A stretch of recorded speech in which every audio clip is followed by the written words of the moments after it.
май се случи. Тук при мен вече е Нина Райчева, по-известна като Нина Рей. Една истинска фея на щастието.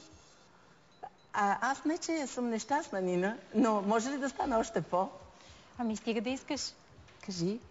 Кажи какво да правя, кажи какво да свърша. Аз се чуда, разкъсвам се днес. Разкъсвам се. От една страна, колежката Натали Портман надали е по-глупава от мен, нали? За да е фен на този вид литература и на това, че можем да си помогнем. От друга страна, четах една статия на един гост, който по-късно ще дойде при мен и ме е страх да не изглеждам глупава в очите на хората, като пък съм толкова позитивно мислеща непрекъснато. Ти как се чувстваш? Аз се чувствам прекрасно. Това е най-важното. Аз също я четох тази статия и много се радвам, че е излязла, тъй като за мен тя повдига теми, които са важни. Наистина ние не можем просто да отричаме реалността. За мен позитивното мислене не означава да отречем реалността, а да я видим такава каквато е и да изберем какво отношение да имаме към нея. Тоест аз изглеждам така, както изглеждам, ти изглеждаш така, както изглеждаш и ти избираш дали да си повтаряш по цял ден изглеждам ужасно, мразя се, или да си повтаряш по цял ден изглеждам добре и се обичам и приемам. Идеално, че започваш с това. Аз, когато четах тези книги, първите, които подхванах, значи по цял ден ми казаха, че трябва да си казвам, че съм слаба. И аз по цял ден си повтарях, аз съм слаба и съм красива, аз съм слаба и съм красива и си умирах от смях, защото знам абсолютно, че това не е така. Разбираш ли? Да, всичко в мен се противеше на тия глупости, да ги дрънкам, че съм руса и с сини очи, нали, с което почнах днес. Това е нелепица. Така е. Напълно съм съгласна. За мен позитивно мислене не означава да отричаме реалността. Наистина да изберем с това, което имаме, какво да правим. Добре, аз мога да си казвам следното. Аз съм дебела, но съм много сладка. Да, аз точно така. Ама това нали, то не трябва да се използва. Не, приемам се, обичам се такава каквато съм. Аз съм си сладка, обожавам се такава каквато съм. Само, че понякога под тези неща, под тези негативни мисли и вярвания стоят травми от детството, стоят негативни вярвания, ограничаващи вярвания, които не може просто... Ние не може просто да мислим позитивно, без да сме се погрижили за тях. Това е като върху едно старо палто, да облечем ново палто и да очакваме, че ще се чувстваме добре. Нормално е, че старото отдолу ще мирише и няма да е много приятно. Така че за мен първо подходът е холистичен. Първо трябва да излекуваме това, което ни пречи, защото ние не може. Ние имаме 65-70 хиляди мисли на ден, е доказано. Не може да контролираме всички мисли и да ги обръщаме. Ние ще поудеем.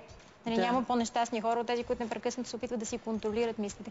Идеята е да свършим онези промени. Аз затова съм повече за семинари, разни такива практични подходи, отколкото говорене и четене на книжки. Сега имаме възможност да направим с тебе някакво такова упражнение, ако искаш, защото няма що да те лъжа. Има моменти, в които аз съм страшно сгрухана и буквално не ми се иска да излезна от вкъщи. Като казах сгрухана, колко ли хора сега се зарадват, че си представят, че грухта вкъщи. Не, просто ми е зле, не ми се излиза, чувствам се самотна, плаче ми се. Какво правя тогава? Значи, първото нещо, което аз препоръчвам е да не се опитваме да отричаме това, което чувстваме в момента. Тоест, препоръчвам първо да си се наплачем, т.е. да си дадем известно време, в което да си разрешим да чувстваме това, което чувстваме, защото всичко, на което се съпротивляваме, то също се съпротивлява и получаваме такъв отпор. И всъщност нищо не се получава. Чувстваш се, не стига, че се чувстваш зле, ами ти се обвиняваш за това, че се чувстваш зле, от което се чувстваш още по-зле. Ако си кажеш, добре, чувствам се зле, но се обичам, въпреки че се чувствам зле, това състояние минава, защото живота е това, както сърцето бие, имаме контракция и разширение, нали, след това. Същото е, чувствам се зле. Може ли да дръпна тази гривна, защото през цялото време ми дрънка? Не. Ти пък сега да не скъсаш нещо. Да, благодаря. Много е красива. Кажи какво да направим. Значи първо се наплаквам аз едно хубаво, мокра възглавницата. Олеква ти след това. Да, и аз ще олеква, защото ще отидат много сълзи. Първо, едно от моите любими упражнения, то е дело на една моя колежка, която се казва Байрон Кейт, има даже преведени книги, нейни на български. И е свързано точно с това да поставим под въпрос мислите, защото за да плачеш, някакви мисли са да не карали да се чувстваш зле. И те са: аз съм нещастна, аз съм самотна, света е гадно място, никой няма да ме обича, никой няма да срещна подходящ мъж. Примерно, нали? Леле, как си ми влезнала в главата, си прочела всичките ми гадни мисли. Аз моя семинари с жени, така че ги знам. Едно и също си мислим всички. Общо взето, добре. И всъщност избираш си една мисъл, която най-много те кара да страдаш. Нали, като си я мислиш, тя те боде, убива те, спориш с нея и я поставяш под въпрос. Те са няколко прости стъпчици, които си задаваш въпроси. И първата е: вярно ли е това? Да или не? И ако отговориш да, нали, защото си мислиш, че е вярно, втория въпрос е: мога ли да съм 100% сигурна, че е така? Примерно, аз съм ужасно грозна. Да речем, нали, говорим за мен. Мога ли да съм... разбира се, не за мен. Разбира се. Мога ли да съм 100% сигурна, че е така? Или светът е гадно място, не ме очаква нищо хубаво? Мога ли да съм 100% сигурна, че е така? Не.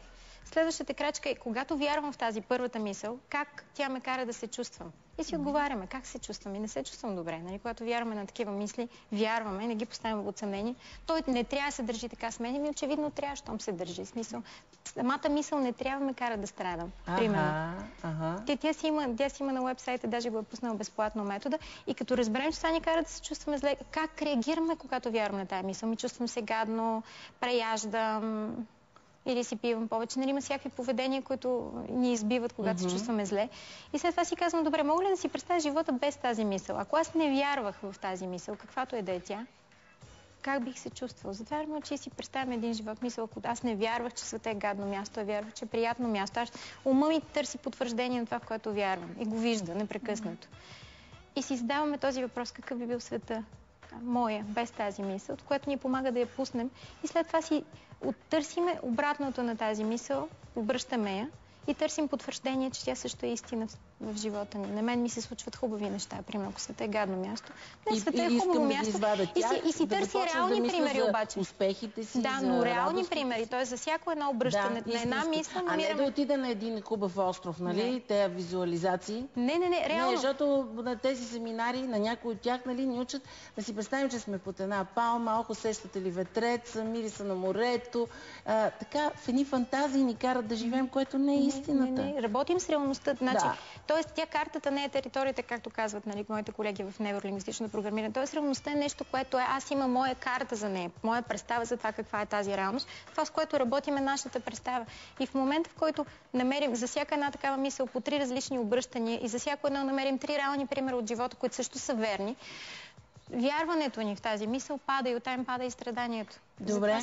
Каза, че за един ключ ще ми покажеш едно упражнение, защото почти няма време. Искам бързо. Но слушай, от сега се оговаряме, че може да идваш тук при нас в апартамента, както се оговорим, веднъж в седмицата или в месеца, просто да правим някакви упражнения, с които наистина конкретно, практично да сме полезни на хората. Чудесно. Неща, които наистина на тебе са ти помогнали. Аз знам хиляди такива. Добре, дай за този ключ сега. То нарича се смяна на състоянието. Когато се чувстваме много зле и имаме нужда бързо да сменим състоянието, затваряме очи и си припомняме нещо наистина хубаво, което реално ни се е случило. И зависи как ни е лесно да си го спомня. Някакви хора могат да си представят картината, други чуват какво са чували, примерно била съм на сцена и бурни овации.